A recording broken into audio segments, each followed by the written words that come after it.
little bit of an intro, if I may. My name is Meg Sheehan, Development in Canada.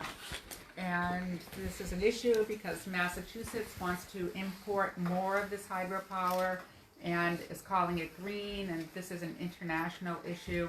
With the climate crisis, people are trying to portray these large dams as sustainable and renewable and green energy. And so our speakers this evening are frontline land and water protectors from across Canada, from Labrador over to Manitoba, and they have been working very hard to raise issues about their land rights and their sovereignty, and to put all of this in context as they try to stand up to these state-owned monopolies in Canada that develop these hydro dams. So with no further ado, who wants to go first? I'll let you guys. You're fine, John. I'll go first. You go first. Okay. You tell me when But to. I need to see the one. Yeah, sure. Okay. Is that good? I'll give this is Rita Monias. She's from Hydro-Quebec Territory, Manitoba, where Manitoba Hydro over the last 40, 50 years has drained and diverted 50,000 square miles in order to put in this huge network of megadams that are mostly for 40% for export to the U.S. Hi, I'm from Hydro-Quebec, and we live about 10 kilometers downstream of a hydro development project. It's only a small, where we live, it's only a small area of how much damage is done, but it's all over Manitoba, so the next one. You'll see the map there. You can point to the, okay, can I have to do it?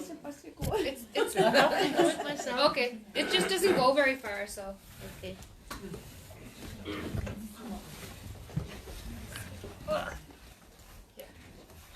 Take my food.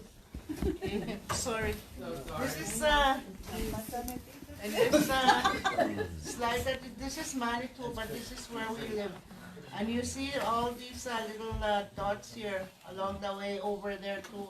Those are the hydro development, the hydro dams all over Manitoba, and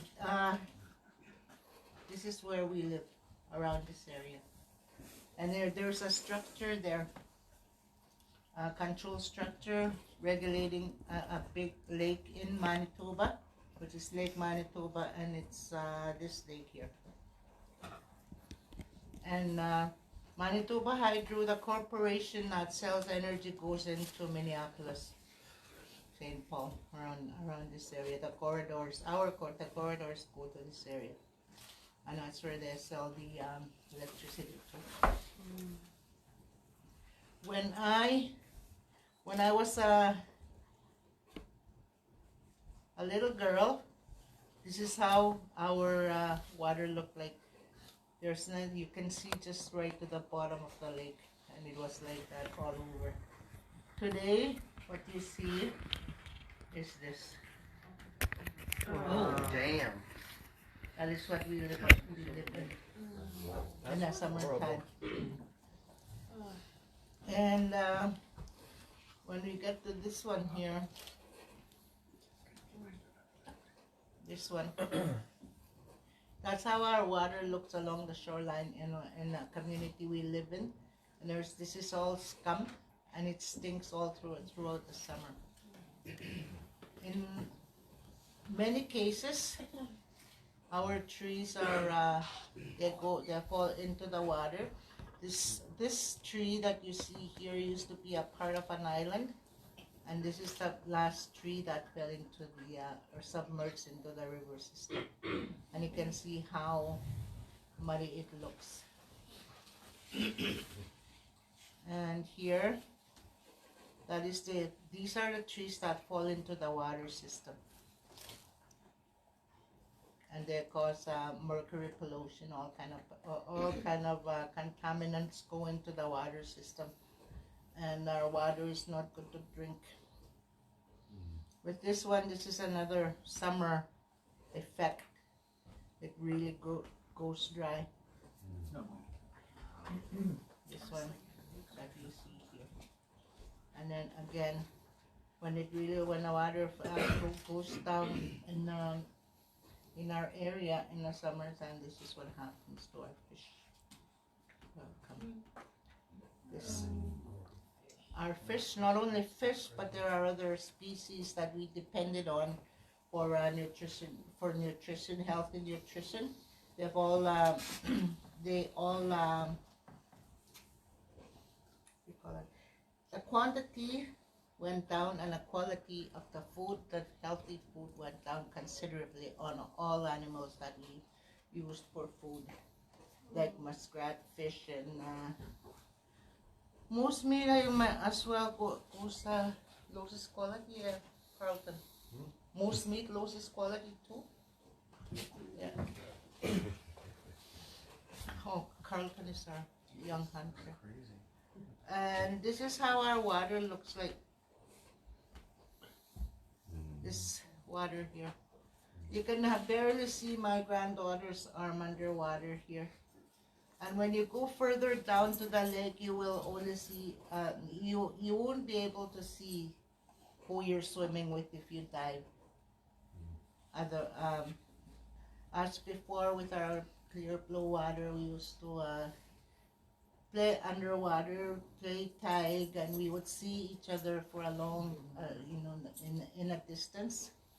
As well, when we saw the bedrock, the bottom of the lake or river, and we could see fish swimming by on a very sunny day, it would be just glittering under the water, just under the water.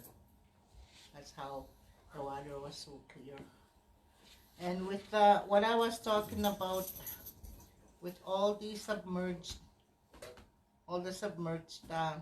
trees, they go underwater, and all of a sudden a dead head would appear from underwater, and somebody could hit it. Some people hit it, and some people drowned from it when hitting the submerged tree underwater.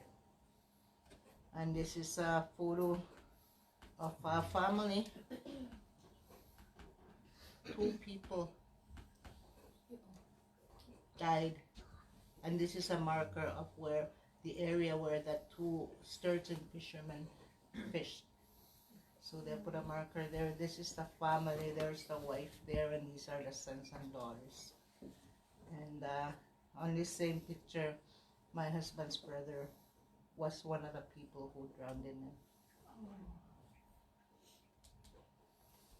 And when people go hunting, when people want to go hunting, they have to travel. They have to go down to the shoreline for about a quarter of a mile or maybe half a mile to get their hunting gear in, like their boats and stuff.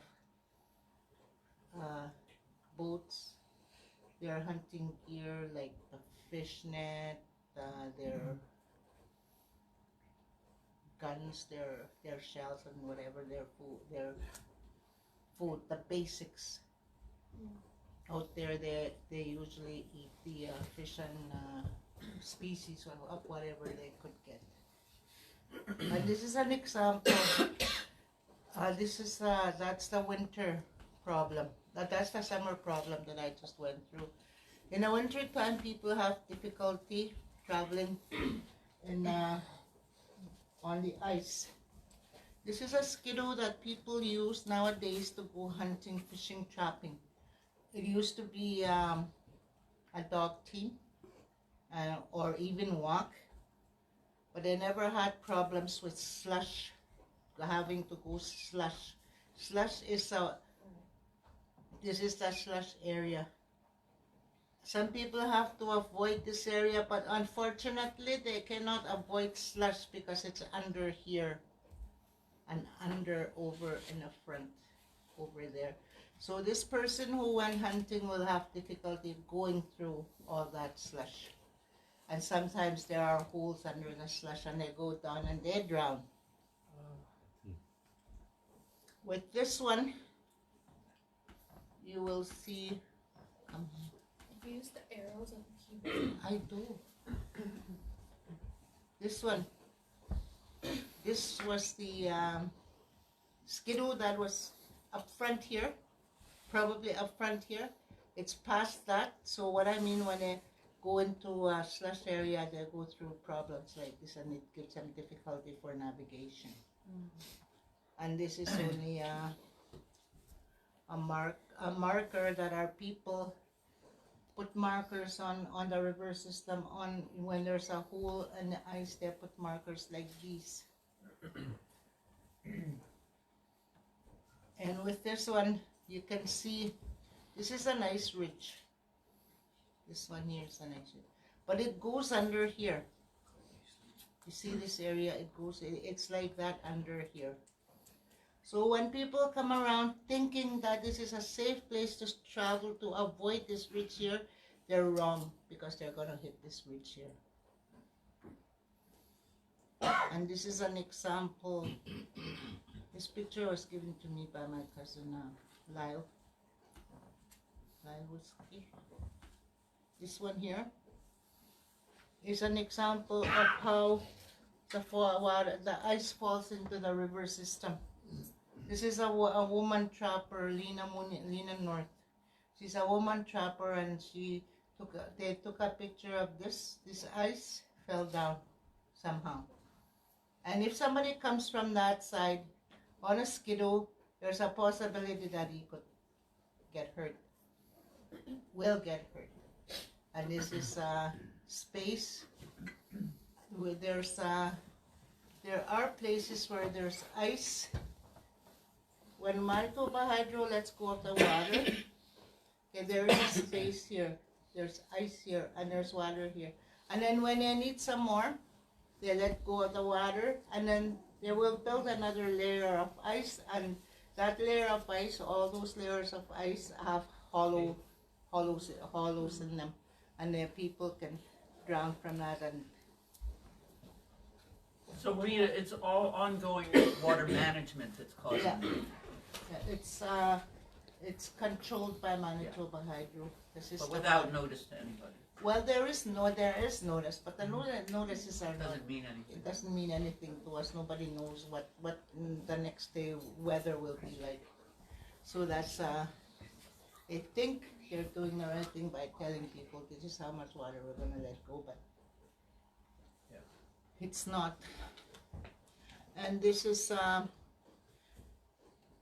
dam where we live. We live approximately 10 kilometers downstream. This is the Lake Manitoba. This is a reservoir here.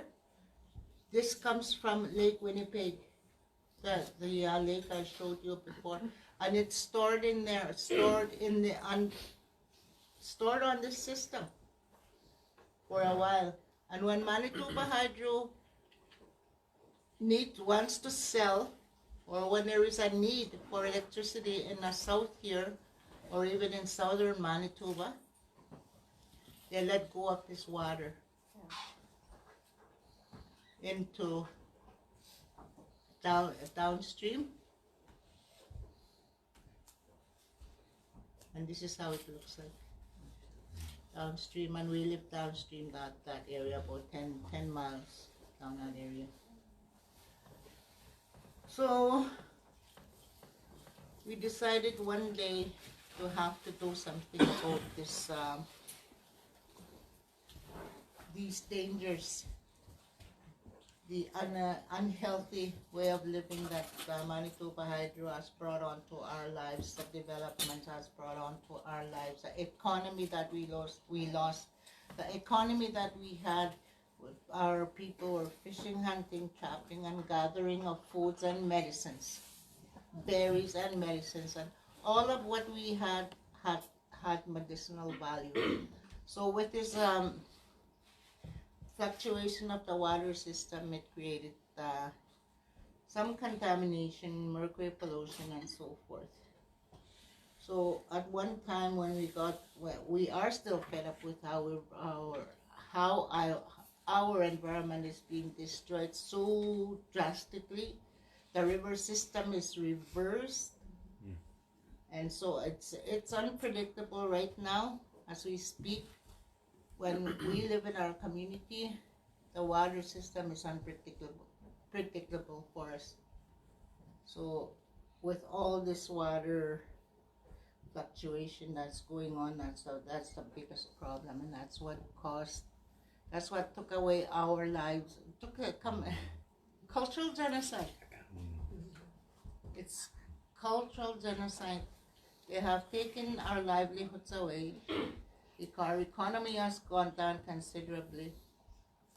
And why we're here to tell you the truth about what is really going on where we live. And in the south here, when you flick your light on, you don't really know what's going on. Maybe now this is the first time you know about it. So with that, we always we are land protectors, river protectors, future generation protectors, because the climate change is caused by many of these developments that we have in northern Manitoba. Well, in Canada generally, because practically all our river systems have been turned upside down. So, and that's what we're here for. We need this earth to live on. We need the water for our use and its life. In our culture, the water is our highway. The water is our highway. That's how we survived a long time ago, but it's been taken away from us by these projects. And these other guys, so you have seen this effect. There are more worse effects. When Manitoba Hydro and the governments came into our community, they took a pen, an 8-inch pen, and said, "This is how much your water will fluctuate. That's how much it will go up and down." Today, it is going up and down by up to probably 8 feet of erosion of land anyway. Approximately right there. So many places, maybe 10 feet. And it's not true. This is not clean. This is not green. This is a non-renewable resource that Manitoba, any corporation, any hydroelectric corporation will come and tell you it is not true. We are here to tell you the truth, and we are here to protect our children, your children, our grandchildren, your grandchildren, future generations. So climate change is caused by hydro developments. Thank you.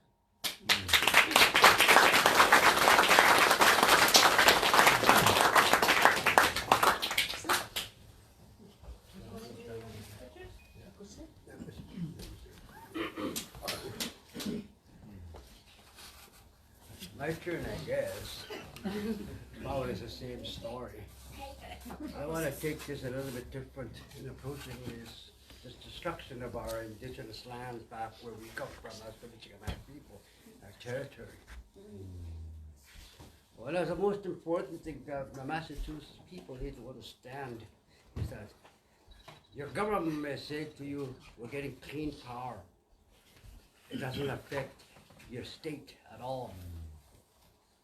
But when you switch that light switch, and when you see transmission lines going through your state, you will have to understand what those lines mean when you begin to make your toast or fry your eggs.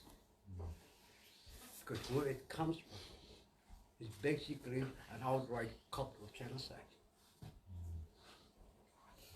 It is also basically a genocide of our people.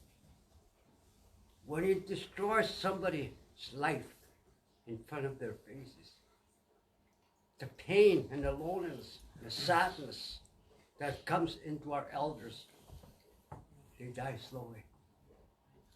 And knowing and not knowing what they can do to stop all that. The power of corporations like Manitoba Hydro, relentlessly bullying our people by offering a little piece of money to buy That is still cultural genocide. When our trees fall into the river, when you see our animals dying because they froze to death because they have no place to go during the winter.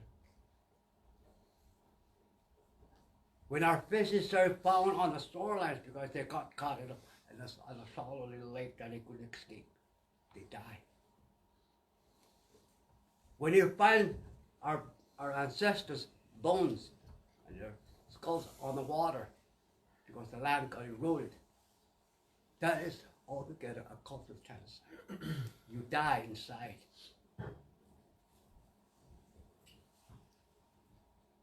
And when you see a man walking, trying to get to his boat, canoe, to go hunt,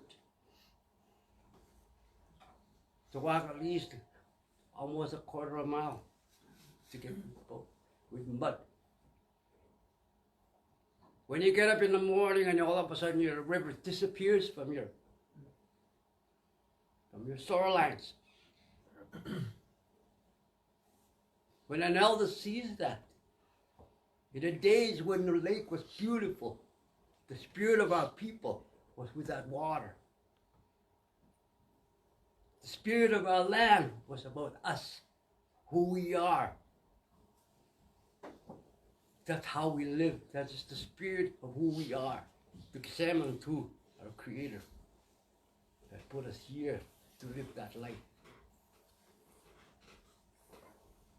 When you see that elder looking around and not know what to do.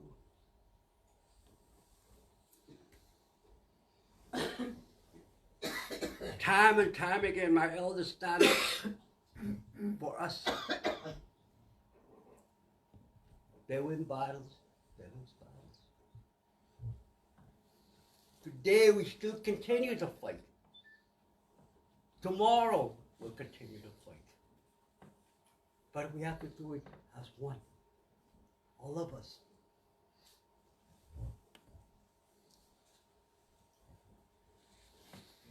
Our trees. Our trees falling into the river.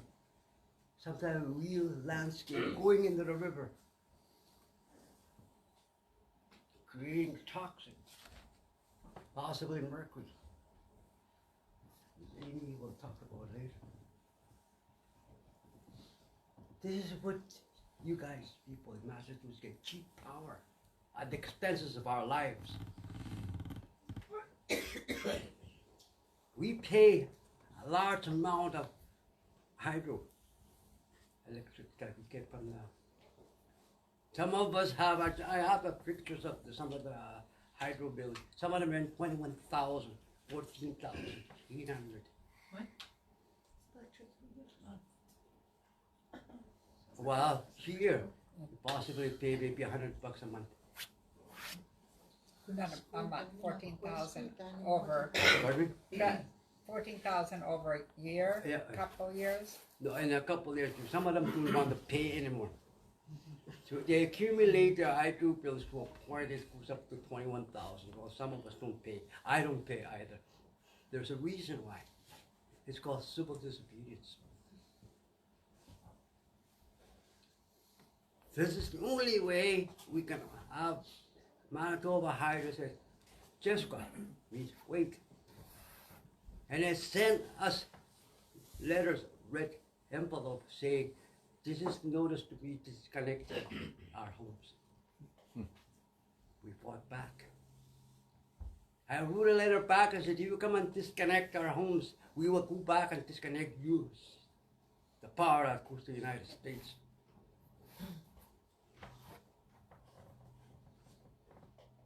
When I see my little grandchild swimming, and I can't see about just her head sticking out of that water. And when he comes out of the water and the sun is shining, when you go like this to her, you can see the dust flying. That is cultural genocide. Every one of us here that sits here today, who we are responsible Just keep going. All of us. You live here in the United States. When I travel here, I have always wandered through going out from community, city to the city, the forest. I always wondered how I wish my territory would look like that. It's sad. Today I'm very a little bit emotional. Today my heart breaks when I see these pictures. That's our life. That's where I live. This is where we have to put up.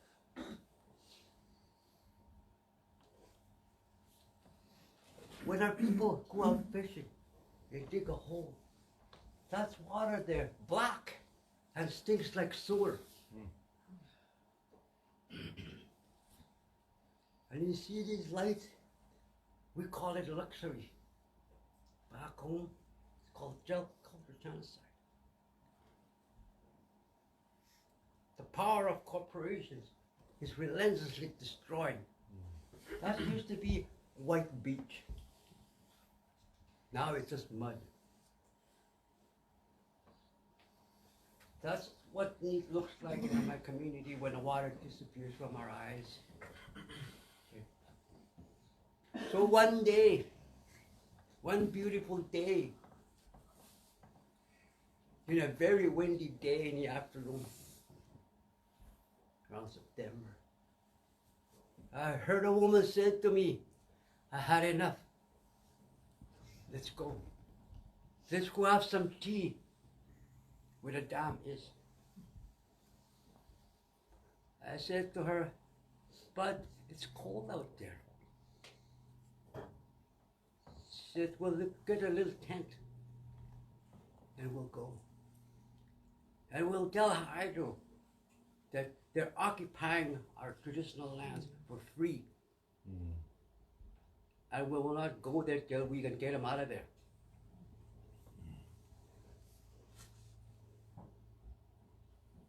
So we did. My wife is a troublemaker. But I have to keep backing her up. Women are warriors. We respect their warriorship.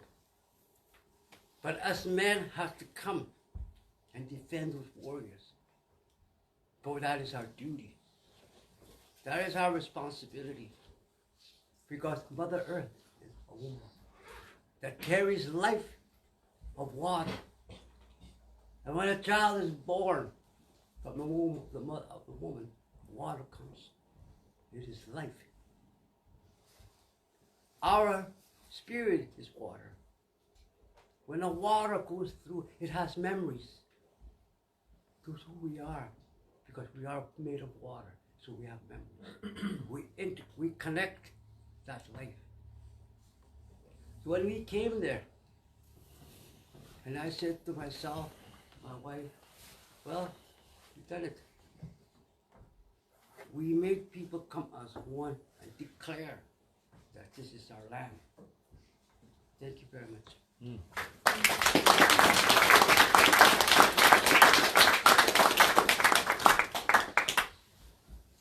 So I guess I'll go next. Yeah, do you want to come here and do you want to like stay right here? I can stand here if that's all right.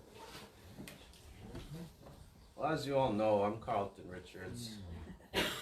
I come from the Pimichikamak territory up north of in Canada, Manitoba. I myself am 25 years old. I'm a young man. I do hunt, I do trap, and I do still fish. But it hasn't been easy, honestly. I risk my life all the time when I go out there with the water fluctuating and water going up, water going down. When the water goes high in the summer, we do sometimes go through the rapids. When the water's high, the rapids are really violent. It's not safe to go through. And when the water's really low, we can't even go through the rapids because there's so many rocks. So we have to portage. And that's more work. And in the winter time, when the water comes up, it's really, really slushy. I've had family members that lost snow machines, boggins, and a little bit of everything, honestly. When the water goes down, there are gaps on the ice. The ice breaks and it falls. So that makes it very unpredictable during the winter and in the summer. And lately we haven't been getting any, during the spring lately we haven't been getting any geese and ducks. Not as many anyway. So it makes it even harder. So we have to travel maybe 3-4 hours away from home, sometimes 6 or 8 hours. Long ways to go. We Pimichikamak, we're impacted really hard by these dams. Our waters are not as clear as this. It used to be. Tommy and Rita, they got to see it. I didn't. And I wish I did. Our children swim in those dirty, stinky waters. I myself have 2 boys, 4-year-old and 1-year-old. I want them to hunt, trap, and fish. I want them to speak our native language. So coming down here 2,200 miles, it's really important to speak the truth about what's really going on. As you can see on this picture, that's the hydro dam that's right next door from where we are. And we drive by that every time we go in and out of town. We have to drive through it. Our people see it every time they leave town or come into town.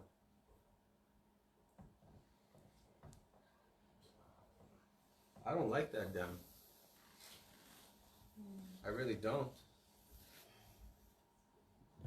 If I had more youth stand with me back home, we can decommission that dam. Yeah. It's gonna be a while. How come? Because I'm young, right? My youth back home, they are struggling. Not many people speak my language, my age or younger. Not many people hunt, trap, and fish my age or younger. I'm one of the very few that still do. And I risk my life doing that. You see, I work at a lake called Sipoesk, which is just north from Cross Lake, Pimichikamak territory. It's Sipoesk Lake. I work there during the summer. And what I've seen in the 4 summers I've been working there was really hard on me. I've seen islands disappear. One in specific, where my great-grandfather took my grandfather and his family down, including myself, to go camp, to go fish, to go hunt. But that island is gone. Not only that, but the shorelines, you've probably seen a picture there with all the erosion. My ancestors were buried on that ground. That's where we originally came from, Sipoesk Lake, before we got put into Cross Lake. My ancestors are buried out there, and with all the erosion going on, they had been washed out. So their bones are floating around. We found the gravesite, and we had to report it with the Manitoba Hydro. And what we had to do, excuse me, what we had to do was really hard. We had to gather up all the bones and do a ceremonial burial again. It should only be happening once. But my ancestors are getting buried twice. And we have to bury them on higher grounds above eroded land. Sometimes it gets as high as 20, 30 feet. We have to bury them. And after we bury them, we have to haul rocks, sometimes 30, 40 to 60, 70-pound rocks on a steep incline. That's about 20, 30, 40 feet. Now imagine being a young guy at 21 when I first started working, 21 years old, to carry those heavy rocks on the shores. It's hard work. Not only that, I run the chainsaw 8 hours a day to cut the dead logs that are along the shoreline. Not only that, we have to pile these logs that we cut above eroded lands. Like I said, 20, 30, 40 feet. Imagine throwing logs all day, 20 feet up. It's a lot of work. And honestly, we clear up a shoreline that's probably about 1.5 kilometers to 2 kilometers long, which is probably a mile and a half. One summer. But the next summer, there's already fallen trees again. The work is never going to end. The waters are only going to get more dirty, filled with algae, mercury. And the lakes that we live on is along the Nelson River. And the Nelson River goes all the way up to Hudson Bay, as far down as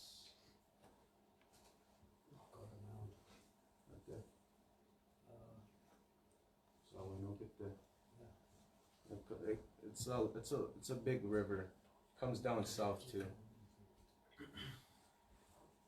Okay, now imagine all the algae and mercury on our rivers, on our lakes. It gets to the ocean too. So eventually, these oceans will get impacted. If not in the near future, the far future. And if we don't stop these water dams, hydro dams, electric dams, it's only going to get worse. It's not easy coming down here and talking about what I've witnessed. I don't have any pictures because I want to connect with everybody and I want you guys to connect with me.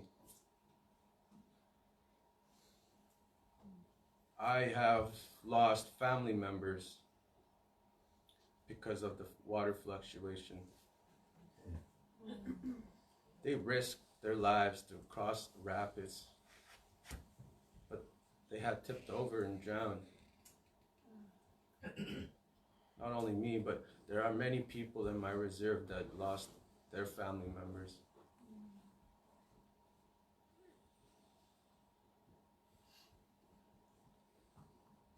And that's hard, you know? We need to stand as one together to fight these dams. I want my children to hunt, trap, and fish. But that's going to be hard to teach them because once I start taking them out, not only am I risking my life, I'm risking their lives too. And that's not easy to do. We live on Turtle Island. Canada, United States, Mexico. If you look at it, it's shaped as a turtle. That's why we call it Turtle Island. And all four directions, north, east, south, west, have 4 colors, 4 different races. But we all connected as one. I don't know what went wrong. So many years ago, what happened, I don't know. And our food back home, our wild foods, our moose, our caribou, our fish, they don't taste the same as they used to, as I've been told. I never got to taste the good food back then. So I'm eating the rubbery textured foods that we have back home. Sometimes it's slime, it has slime in it. Okay, like for instance, take your herring. Is it herring? I've ate it. I've ate it. It's really tasty. It's flaky. It's crispy. It's good stuff. Now imagine that getting rubbery, the texture, and you see the outsides. It's slimy. It could be slimy if the oceans get polluted too. A lot of people say these dams are green. They're not. They kill our people. It's cultural genocide. I myself was supposed to have long hair traditionally, but as you see, I don't. I've lost my ways. I'm trying to gain that back. That's why I hunt, I trap, and I fish. I speak my language. Nobody really taught me how to trap. I was taught by my grandfather to hunt and fish, but not to trap.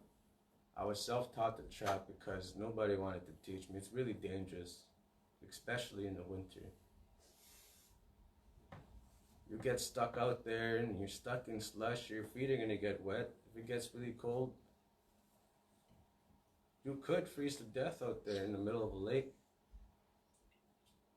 When the water's low, you could fall in without even knowing there's a gap there. I've seen skittles fall through. I fell through a few times.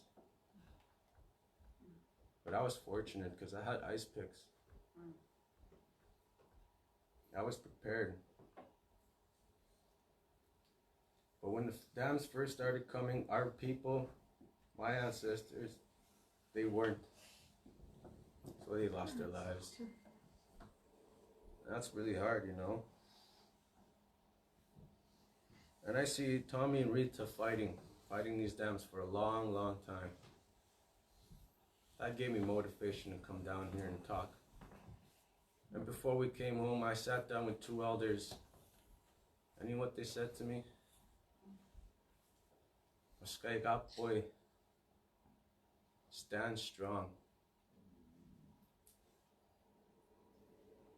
I have brothers and sisters everywhere. We don't have to be blood. We are all brothers and sisters here. We are all one. We come from all four directions. Don't let all these big corporations brainwash you and separate us. Let's stand together and fight. I'm sure you guys know what sturgeons are, right? Barely. So, as you may know, sturgeons have been around for who knows how long. They've been swimming in the waters as long as back then when the dinosaurs were walking this earth. That's how long they've been here. My uncle took me sturgeon fishing, and he caught a sturgeon with only one eye. And this was after the dams, years after the dams. With all the algae and mercury. So it lost an eye. And a couple years later, we caught another sturgeon with no eyes. Nice. Yeah, no eyes. How did that sturgeon survive? I don't know. They have these. They're not whiskers, but they look like whiskers. They're really sensitive, and that's how they sense to know where they're going. Because sturgeons, they swim at the bottom of the rivers and the lakes. And when the water's calm, all the algae and mercury go down, so they're exposed to it the most. Or animals, or aquatic animals that are in the water. I'm going to tell you a story about muskrats and beavers. You know how they have lodges right along the river, the lakes? Yeah. Okay, in the winter, it's frozen solid, right? So when the water comes up, what happens? Their lodges get filled with water. They can't escape. That's where they live all winter, in the lodges. They come out and eat, they store food. But they can't breathe underwater. It's only so long they could hold their breath. So when the water comes up,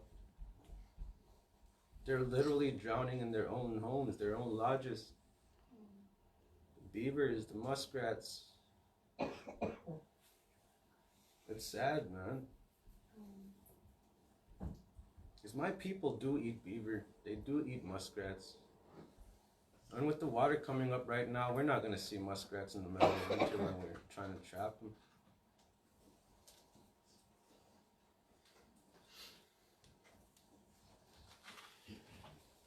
Yeah. It's really hard, man. We love to trap. And with these dams coming around during the winter, the water coming up, our fur is gone. Our food is gone. It doesn't taste the same. With that being said, thank you for listening. Thank you. Many blessings to you guys. Kusagit, no, I love you all. Thank you.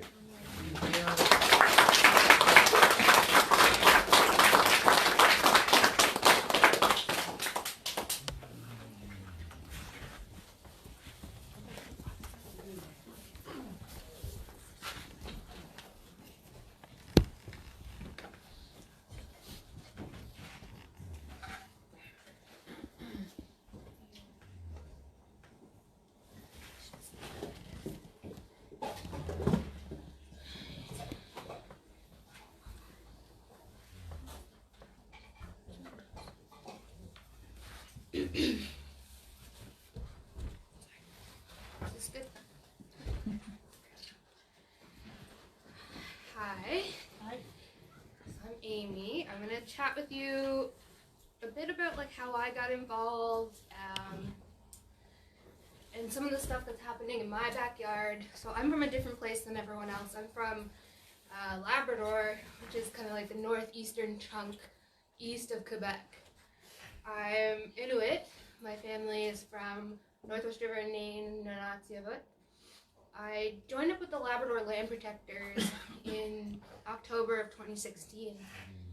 This was at the height of the resistance movement, the Muskrat Falls project. So Muskrat Falls is a massive mega dam. It's about 30 kilometers upstream from my hometown of Happy Valley Goose Bay. And it's actually the second dam on that river, the Mistashipu. In the 70s, the first dam was built, the Churchill Falls, the Upper Churchill. So, you know, we've had a long history with these mega dams. This is the second one, and now they're trying to build the third one on the same river between the two. So I really got involved with this resistance movement because a lot of people were talking about methylmercury. And methylmercury, it's a harmful neurotoxin.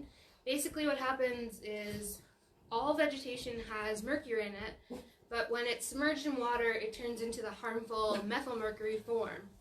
And if you have too much of that, it can cause all kinds of problems, health issues, like numbness in your hands and feet, memory loss, hearing and speech issues, and even coma and death in very severe cases. This picture here is by an Inuk artist from Labrador, and she drew our goddess of the sea, Sedna. So Sedna, it was from Sedna that all the fish and whales and seals and everything came from her. So you can kind of see the seals next to her and things like that. Anyway, up above is the methylmercury choking her. So it's a very, very stunning painting. If you can see a close-up version, better quality. But basically, yeah, so methylmercury is formed when these megadams are in our backyard and the vegetation is submerged, releasing it downstream into our food webs. And this is especially harmful for us Inuit because our food webs are so fatty. We eat a lot of really fatty seals, right? So it starts with, you know, the plankton and eating the vegetation. You know, the fish eat the plankton, the seals eat the fish, and we eat the seals. And it builds up and builds up and builds up in the food web to the point where it can be up to 10 million times higher in fish and marine mammals than the level of mercury that in the water that they live in. And it's not just, you know, that it's poisoning our food webs. It's poisoning our food webs, and we still rely on hunting and fishing and harvesting. You see me here, one of my nephews out fishing just a couple weeks before I came down. There's not much healthy food where we live in the north. It's really expensive, so you have to rely on what you can hunt and fish. You know, there's so much food insecurity. So when they poison our food webs because of these megadams in our backyard, you know, it's poisoning our food systems. It's disconnecting us from who we are, because our food is how we relate to our culture. It's not just access to healthy food, it's access to our culture. It nourishes our body, our mind, and our spirits. You know, because we're seal people. Like, that's what we like to say as Inuit. We're seal people. I'm wearing sealskin earrings right now. You know, our clothing was made of sealskin. Our lamps were seal oil lamps. You know, everything came from seal. And now with all this mercury poisoning, we can't do that anymore. So it's cutting us off from who we are. So when the power from these types of projects gets exported down to states like Massachusetts, I mean, that makes your state complicit in what's happening to us. So we've been speaking all over, you know, Massachusetts and Maine and New York. We're trying to just, you know, show what's on the other side of these, like, transmission corridors. Because these companies just greenwash. They think, you know, they tell people it's so good, clean energy. It's, you know, going to be great for the state or whatever. They really push this narrative, and it's really hard to hear, because we see firsthand, like, the destruction of our rivers. You saw the photos that Rita and Tommy were sharing. You know, it's not unique to them. You know, it's the same where I'm from. It's the same all over the north where these megadams are. You know, it's complete destruction of ecosystems and food webs and cultures and people. So that's why that was kind of the point of our tour. Very grateful for you guys having us as our last event. This is such a great honor to be here with you all. I want to chat quickly about a couple other issues specific to, like, the Muskrat Falls Dam in my backyard. But you'll find similar things all across the place, all across Canada. Wherever there are megadams, you'll find stuff like this happening. So I've been charged and arrested twice for my resistance to the project. And there's been about 70 of us in total. And, like, we're a small town, like 70 people out of 8,000 is kind of a lot. So they've sent our elders over 1,000 kilometers away from home to maximum security prisons, including, like, grandmothers in, you know, and it's a maximum security men's prison. They sent grandmothers to the men's prison. It just, it's so scary. All these, like, over-criminalization of Indigenous land and water protectors. It's just, it's really hard to see. And it's, you know, it's not unique. You've seen it down here with Standing Rock and any type of Indigenous resistance movement. But that's some of the stuff that's happening with us. We're still, you know, fundraising to pay our lawyers. My charges were only dropped, like, a few months ago, even though I was first charged almost 3.5 years ago. You know, in addition to the, you know, the complete devastation of our rivers and our forests and, you know, the mercury and all of this, there's so many other problems. There was a journalist that was arrested just for reporting on our resistance movement. So there's a bunch of like press freedom organizations who have been super involved and kind of scrutinizing what's happening where I live. There's a lot of issues surrounding dam safety. The dam itself where I am is built on what's called quick clay, so it has the potential to just like wash away like quicksand. Just terrifying, you know, living downstream from this massive thing that could just like in any second wash away. You know, I've seen elders cry because of this. They're so scared. And there has been flooding in downstream communities. You know, Rita was talking a lot about the manipulation of the water levels. That's, you know, universal amongst all hydro dams. So what happened one year, they were the people who run the dam in my backyard, they were manipulating the water levels so much that the ice buildup in the winter got so thick, and when it all broke off, it just jammed the mouth of the river. So all the water backed up and completely like flash flooded a community. People had to be like rescued in helicopter at 3 a.m. from the roofs. Like it was just terrifying. The project cost has doubled. Like, we're a small province. We can't afford this. It started at $6 billion. It's already up to $13 billion. It's only going to go up. You know, the economic impacts are ridiculous. Indigenous peoples never gave free, prior, or informed consent to build this project. You know, that's something that's enshrined by the United Nations Declaration on the Rights of Indigenous Peoples. We've tried, you know, writing to the UN a few times, but unfortunately we have never really gotten anywhere with that. But, you know, there's so many violations there. The thing that really bothers me, so we have all this power, this like so-called green power or whatever. It's being transmitted right past about 20 communities who still rely on diesel.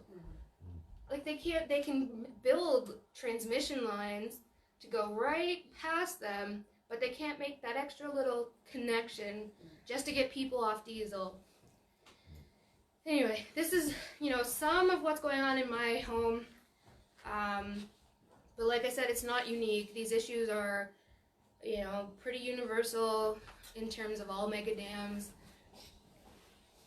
Some things that none of us have really mentioned, but I know that if you have questions later, we can get into it. Like, the carbon output of these dams, they're not, you know, as clean as they say they are. There's been recent studies that they could be as dirty as coal in terms of like CO2 emissions. So importing this power doesn't make any sense. It, you know, takes jobs away from local people here. It harms us on the other side of the border. It's just frustrating and it doesn't make any sense. So we've been here for 2 weeks now, kind of spreading the news about why, you know, all of this sucks, basically. So I have some resources there if you want to learn more. But yeah, we'll be around to talk. Really grateful for you all being here tonight. We really appreciate it. And it's so great being here on your territory. Thank you. Thank you.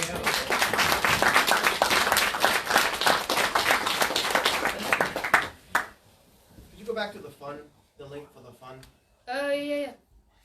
Is it that? Yeah. Fundraiser.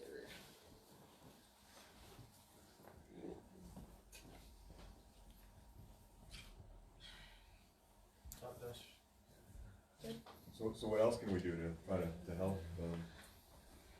Well, do you want to... Do we want to wrap up? Neretta, do you want to say a few words? Yeah, I think we'll get Neretta to say her bit, and then we can kind of brainstorm from there. Yeah? Sure. Sound good?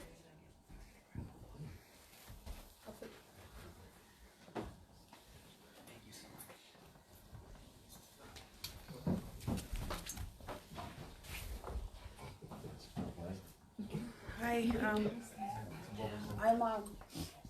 Noretta Muswagan. I'm from where Tommy, Carlton, and Rita are from.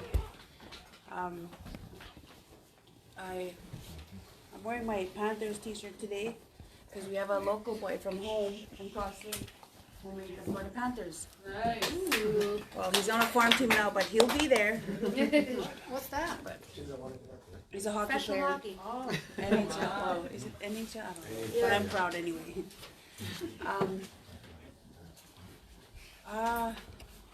I don't know what more I can say. But the truth about dams, I don't know about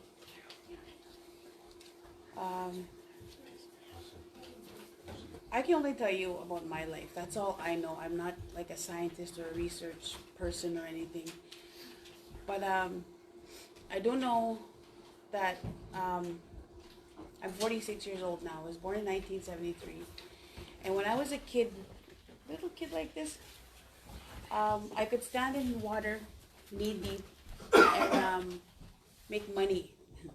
I'd chase crayfish and get the ones with the eggs and make a quarter for each crayfish I caught and go sell them to the old man down the road.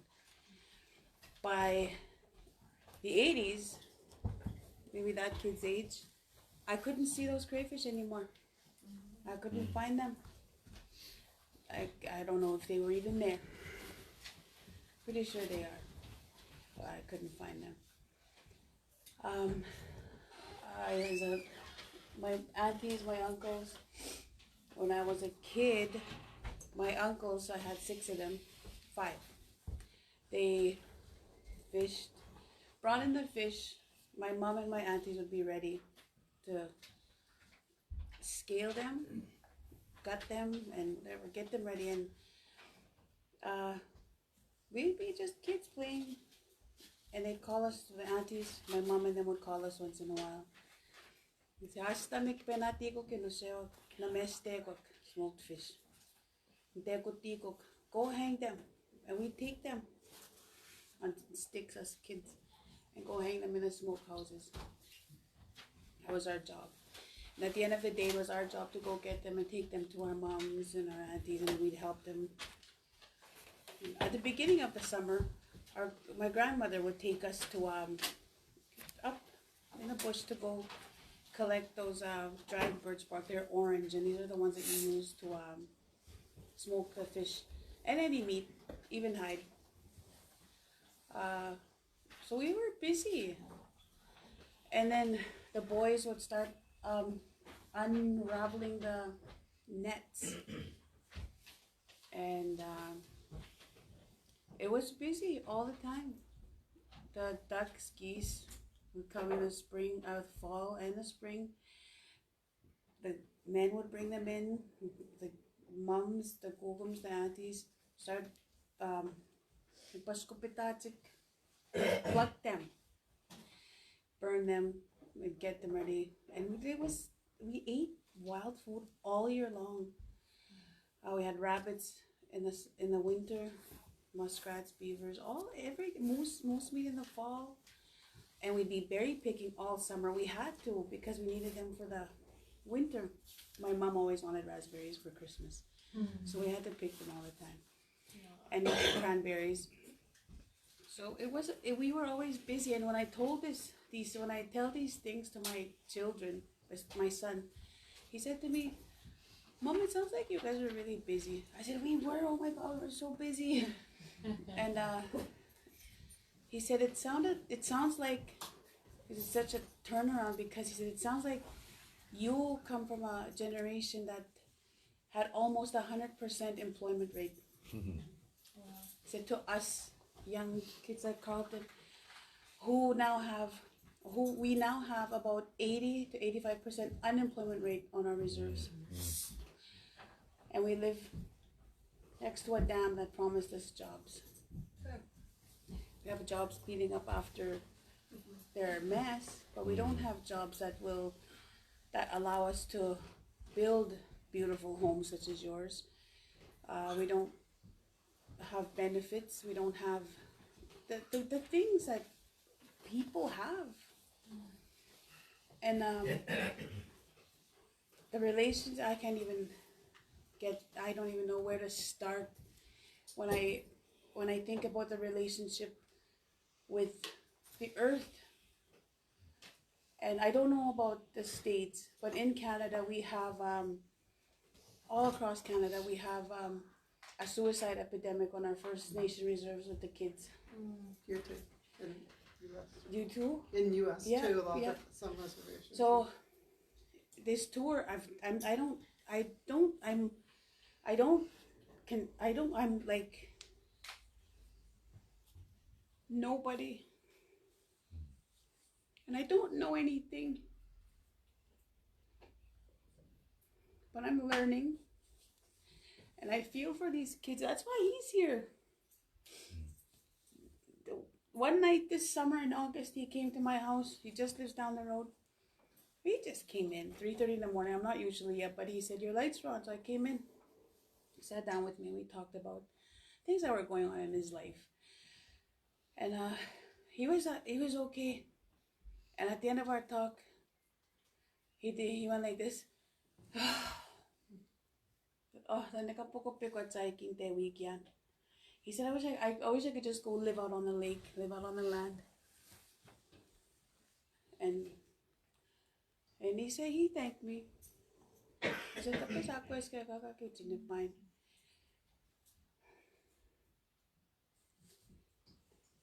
He said that he was out late that night because he was on his way to go commit suicide.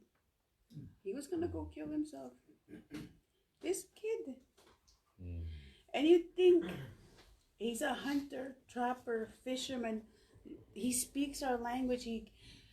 You think he'd be the proudest, you think he'd be standing tall and being proud. But that is the cost of these. I want to swear so bad again. But that's the cost of these dams. But, I don't know, but that's, our children are lost because they have no connection. They can't go out there. They'll try, and they'll keep going. They'll keep going out to the land. It's a lot riskier than it was when I was a kid, but they'll keep going. They have to. I was telling Carlton of the, that we saw a dam that was decommissioned. That's a new word for me.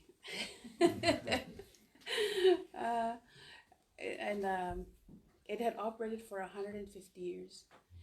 And in the past 20 years, since it's been taken down, the fish have come back. And I told Carlton, hey, our dam is 46 years old? 45? So it's as old as I am. So I said, we'll probably have another 100 years with this dam. And I said, Carlton, I said, Carlton, you have to teach the kids, not just his own, but I said, you have to teach them so they can teach their kids, because I'm going to be long gone. He's going to be long gone in 100 years. Even his kids might even be gone. Now, when they take out the dam, finally, 100 years later from now, how will our kids ever know how to survive on that river? When it comes back and replenishes itself, how are they ever going to know unless we keep trying? We can't give up. Because he before me and Carlton left Pimichikamak, we had our elders call us. And they said, we want to give you some strength, some support. And one of them, Roy Jones Scott, said, oh, hey, it was good water. He said, we knew exactly where we could and couldn't go at every season. We knew how much it would come up, go down. It was easy. He said, we knew. He said in the 70s when the dam first started operating, he said that they went to go hunt, trap muskrats, but they went to this spot where they knew muskrats were, and he said there was what do you call it? Den. den house home, where muskrats live. And he said, I didn't see any muskrats going in and out, in and out. Did you see it? I've never hunted muskrats, so I don't know. But he said, they were looking at it and they said, nothing, what's going on? So they decided to go there and just chop around, and they opened it. And he said, you wouldn't believe. He said there was 6 muskrats laid in a row like this. Just like somebody had put them there like that. And of course, I'm an idiot. I said, oh yeah, why were they there? And he said, they'd given up. They laid down and they died. Because their homes were flooded. They're not people. They're not like us. They're not like the people who got flooded out of Labrador 2 o'clock in the morning. They're animals. And it's hard what people go through. Animals are laying down and dying. Who's fighting for them?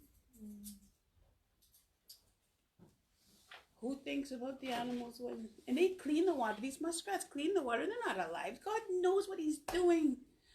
God always put things there for a reason, and these muskrats have a reason. I'm going to... So I'll tell you a little bit about my grandmother, who we used to cry for the water. She used to stand by the river and cry, and I never understood why. I asked her, but she never told me. I know why. But for my grandmother, she's such a cool old lady. She had the best teachings, and I keep them. So when I'll tell you one thing about my grandmother. There's so many, but I'll just share one with you for time. When I got pregnant when I was 15 years old. Oh, my mom was so pissed. Oh my God. She was so mad. And I remember being at the nursing station. I had not known what was happening, but I remember the nurse sitting there telling me, you don't have to have this baby. There are options. And my mom kicked down the door. What the? Like, what are you telling my daughter? She barely knows what's happening to her. Get out of here. Get. And she kind of nudging me out the door. And I'm thinking, oh my God. We went home. Not a word. We got home and she goes, Mata kukum nas. She said, go see your kukum. Go see your grandmother. And I thought, oh man, more heck. So I went there. I went to go see my kukum. I sat down in her room. My face was red. My ears were burning. And she said, Pete no sim. She said, I heard, grandchild. And she said, ow.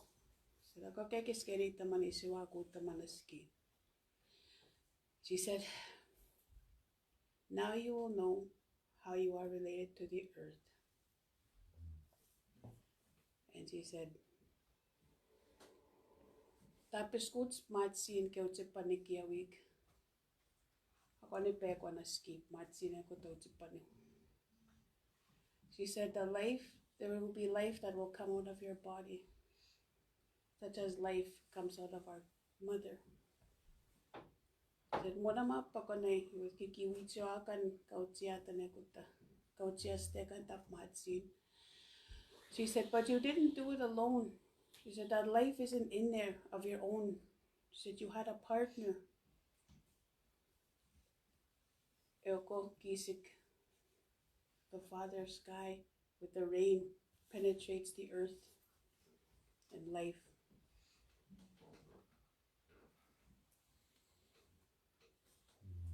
And it didn't make sense to me until I got older. I was too busy being embarrassed. But it stayed with me, and I give it to my children. And it's my birds and bees talk for them. And I'm a mother. I have 6 sons and 5 daughters. Wow. And I'm also a grandmother. And I don't worry for my grandchildren because their parents, my children, take care of their kids. And I really feel like it has to do with this story. It's really awesome, and I just can't thank my grandmother enough for giving me these things. There's so much more that she taught me, but we don't have time today. And that's what I want to share with you, that the earth, we can't keep hurting it. You keep pushing it, it's gonna get mad, it's gonna burst, it's gonna kill us. And you can't just keep, can you imagine these kids here striking, going to hit their mom? What would we do? What would you do if one of these little girls went and hit their mom? I think we'd all be up in arms and we'd stand up and say, "Gawin na, say, don't do that." Why can't we stand up like that for the great mom? We have to. And these dams, I think we have enough of them. We don't need any more. We have enough power. Thank you for listening.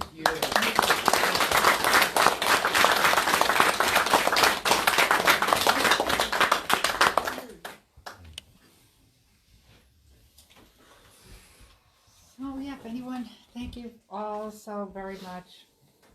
Finally, we're wrapping up the tour. We've been pushed so hard. We've been, 17 stops in 10 days from New York to Maine to Boston and back, and here we are, and we're just so grateful to have this opportunity to relax with all of you and share some stories and feel your strength and courage and determination. And so on behalf of our speakers, I'm sure, because people have already expressed their thanks to you.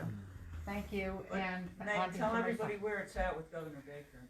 Okay, Governor Baker. So part of the reason we're in Massachusetts is Governor Baker has signed a contract with Hydro-Quebec to import 1,200 megawatts of Megadam hydropower. We're already getting some from the dams that have been built, but Hydro-Quebec is on a dam building boom. They're building new dams. They already reversed a river.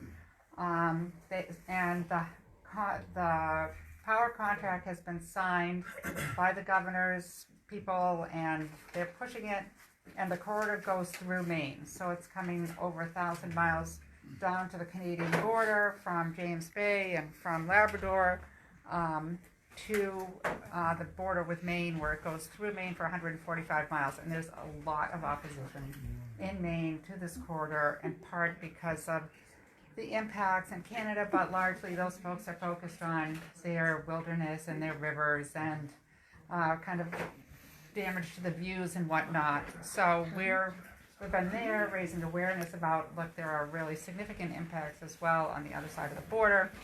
So on our brochure, we have an email or contact Governor Baker. We're going to put together a petition, I think, to get going with the folks in Maine and to build some momentum around that. They're doing a petition drive to get 100,000 signatures to get a question on their ballot in 2020 that would try to stop the transmission corridor. So our strategy is to stop the corridors. So that's why we're in New York. There's a proposed transmission corridor for Hydro-Quebec in New York, one in Maine, and then there's another one in Vermont. So we're trying to cut off the market, say no new dams, and take down the dams in Canada, and to work with as many allies as we can. We have a lot of supporters listed on the back here. Let's see, our supporters are listed here. We have many more where the Hudson Riverkeeper and the Waterkeeper Alliance is helping us out. Here's all our Facebook and Instagram and ways you can donate and get in touch with people. And so that's the take action for now. So thank you.